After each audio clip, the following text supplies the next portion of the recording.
নমস্কার, সবাই নিশ্চয়ই ভালো আছেন। আজকে নিয়ে চলে এসেছি আপনাদের সঙ্গে শেয়ার করতে নিরামিষ পনির। তো আমি প্রথমে পনিরগুলোকে একটু কিউব করে করে সুন্দরভাবে কেটে নিয়েছি। কেটে নিয়ে আমি ভালো করে ভেজে নিয়েছি সাদা তেলে। ভেজে নিয়ে সাদা তেলের মধ্যে আমি একটু গোটা গরম মশলা আর কালো জিরে ফোড়ন দিয়ে দিয়েছি।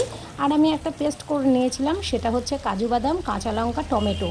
আর এর সঙ্গে আমি একটু ফ্যাটানো দই দিয়েছি। দিয়ে মশলাটাকে ভালো করে আমি কষিয়ে নিয়ে আমি ভেজে রাখা পনিরগুলোকে দিয়ে দিয়েছি। এবং পনিরে আমি কোনো হলুদ ইউজ করিনি, এটা অপশনাল, আপনারা করলেও করতে পারেন।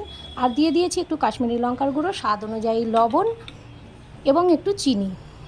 সুন্দর করে কষিয়ে নিয়ে আমি একটু জল দিয়ে দিয়েছিলাম, একটু হালকা জল রেখেছি ঝোল ঝোল। তো তা নামানোর সময় ঘি আর গরম মশলা দিয়ে নামিয়ে নিয়েছি, ব্যাস রেডি।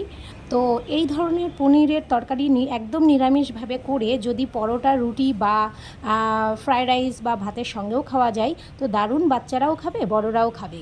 আপনারা প্লিজ ট্রাই করে দেখবেন। যদি ভালো লাগে তাহলে একটা কমেন্ট করে জানাবেন নিশ্চয়ই কেমন লাগলো আপনাদের। আর লাইক, কমেন্ট, শেয়ার করে দিন। নমস্কার।